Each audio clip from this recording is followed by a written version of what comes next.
You open your eyes in the darkness and already know what the clock will say. 2:47 a.m. Again.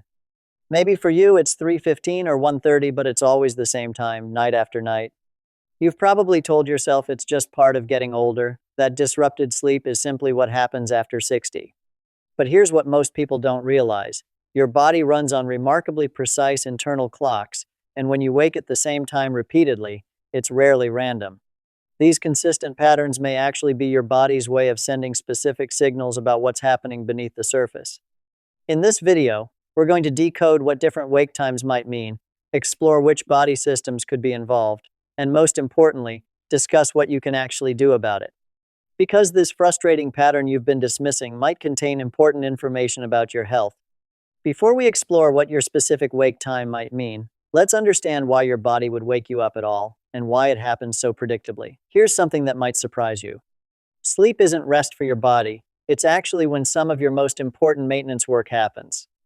While you're unconscious, your liver is actively detoxifying, processing everything you consume during the day.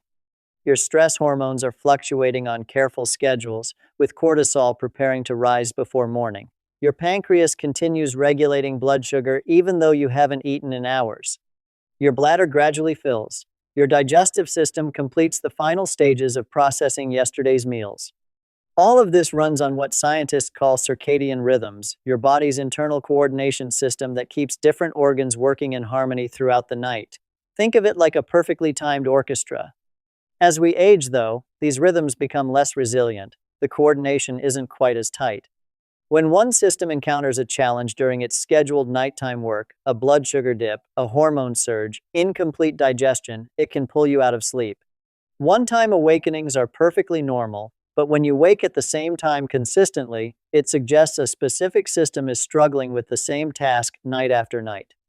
Now that you understand your body runs on an internal schedule, let's look at what most people do when they wake up and why these common responses might actually make the pattern worse. Most people respond to nighttime awakenings in completely understandable ways that unfortunately can make the pattern stronger. The first is reaching for your phone or turning on bright lights to check the time. What feels like a harmless glance actually signals your brain that daytime has arrived, suppressing whatever melatonin you have left and making it harder to return to sleep. The second mistake is lying there watching the clock, mentally calculating how many hours of sleep you're losing. This frustration activates your stress response, cortisol rises, your heart rate increases, and your brain becomes more alert, not less. The third habit catches many people by surprise, eating or drinking something to help yourself relax back into sleep.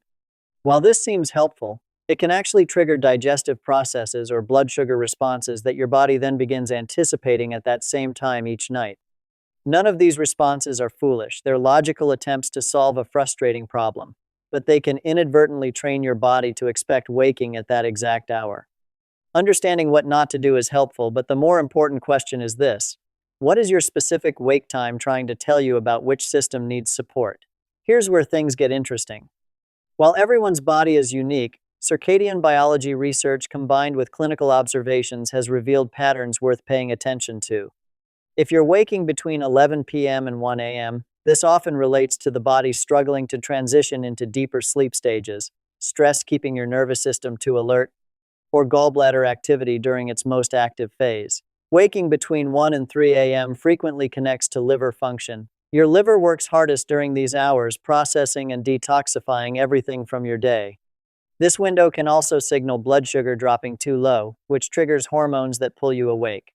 The 3 to 5 a.m. time frame is particularly common and often involves early cortisol release as your body begins preparing for morning, stress hormone imbalances, lung function issues, or undiagnosed sleep apnea affecting breathing patterns.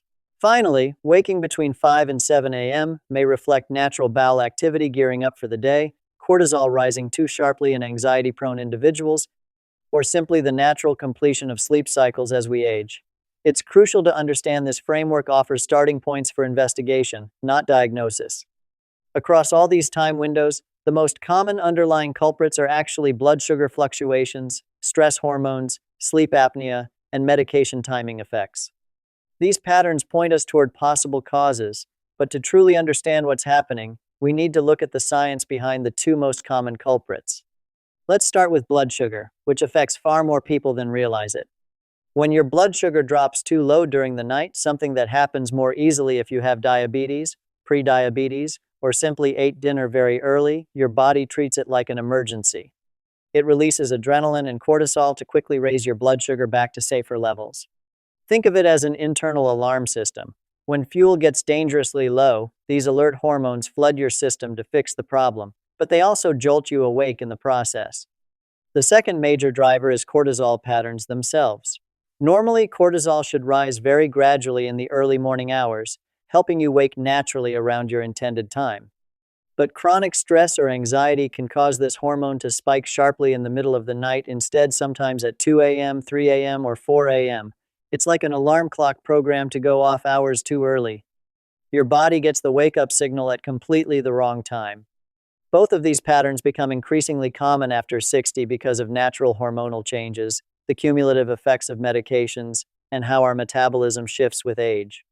Knowing these causes is empowering because, unlike age itself, these are factors we can actually influence with specific strategies. Now let's talk about what actually helps. First, consider a strategic evening snack, a small portion of protein and healthy fat about 1 to 2 hours before bed, like a handful of almonds or walnuts.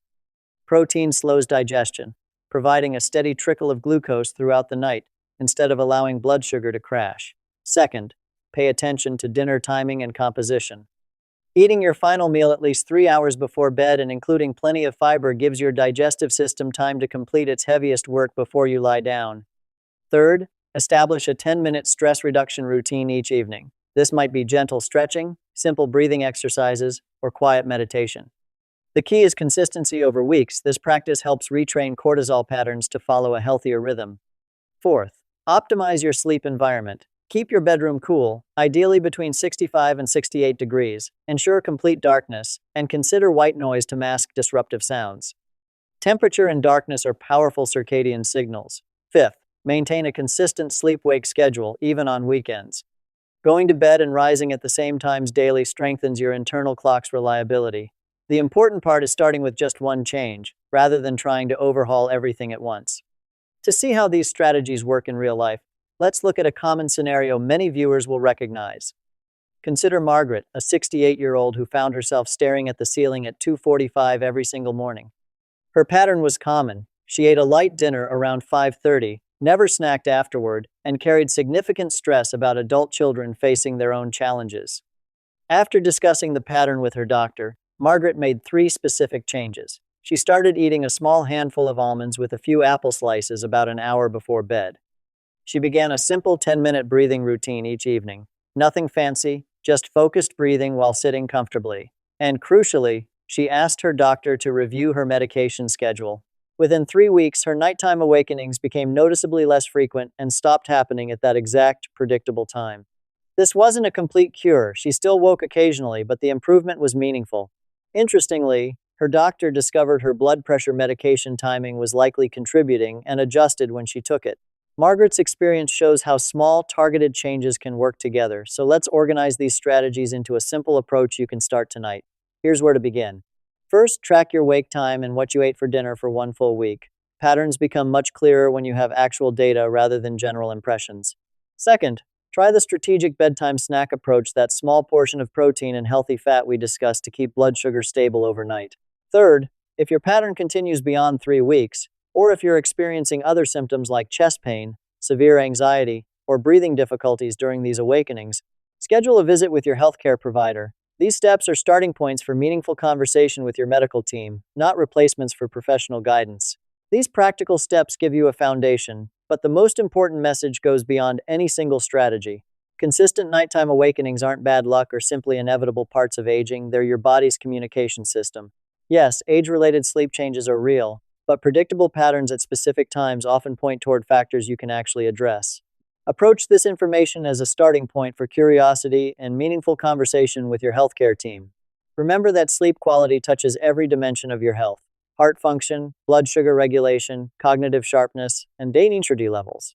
Small improvements in how you sleep can create ripple effects throughout your entire well-being. If you found this helpful, explore our other videos on sleep quality, blood sugar management, and stress reduction each offers additional tools for supporting your health as you age.